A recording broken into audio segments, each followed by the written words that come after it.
Well, has anybody else found recently with EastEnders that the characters they bring in from the past are just like cameos now? Whoever is writing the show, I know someone in the comments is going to go, "Oh, can you write the show then?"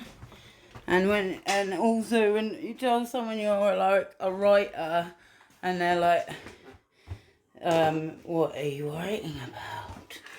So it's horrible to tell someone you're a writer, because that's what I do now. I just say I write, because there's this person I know lives near me who I can't stand really. She thinks we're friends. She doesn't really. She's just a user, but she makes it seem that other people are using her. Anyway, this whole EastEnders thing, it's like everyone's like, oh, it's Zoe's. Yeah, Joel's gonna be Zoe's son, Joe's gonna be Zoe's son. No, EastEnders don't work like that.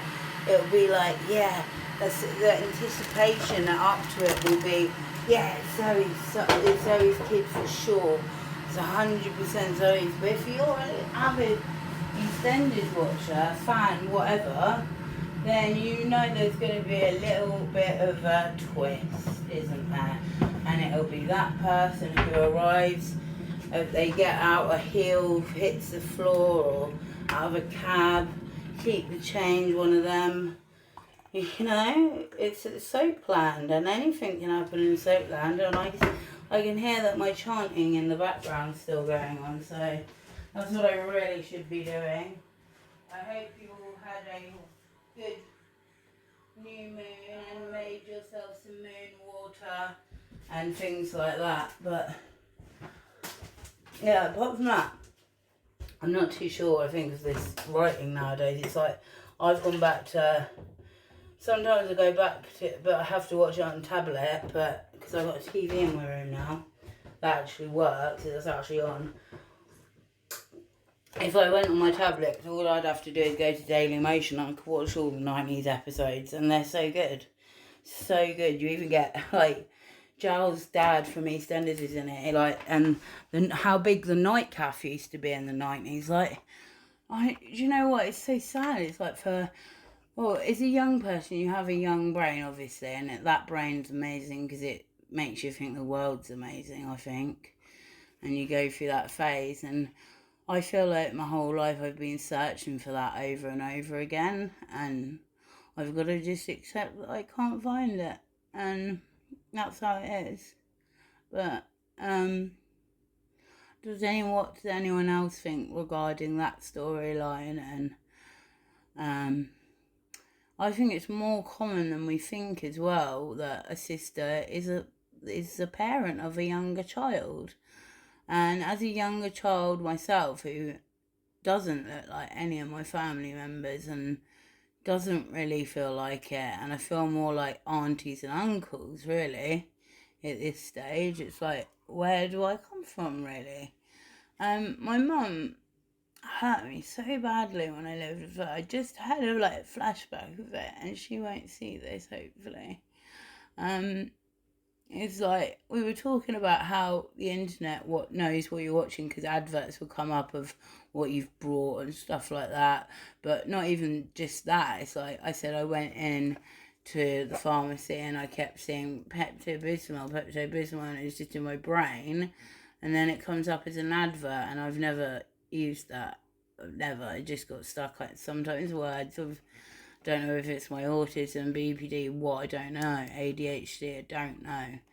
But words that sometimes get repeated. It's almost like schizophrenia. Like that's why autism is closely linked to schizophrenia, because we have such obscure thoughts that other people don't.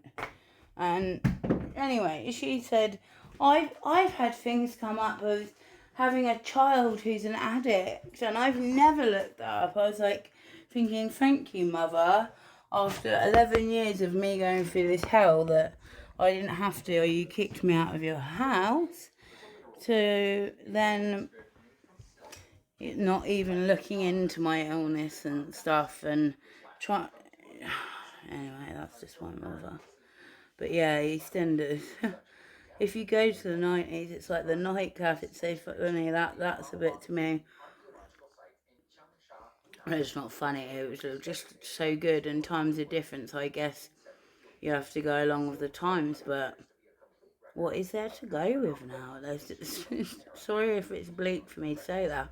Okay, so what have we got going on? Elaine and George, who I think are the most boring couple in the world, and do not go together. And how the fuck did they even meet? Like, don't know, on an elders cruise? I don't know. How much, what's the age difference? I just don't see them together. It's like my nan and my granddad. I can't imagine them ever being together either. It's one of them. Now I've forgotten completely who I was talking about. Brain damage.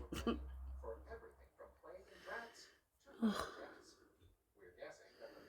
who was it? Who was I just talking about from thingy?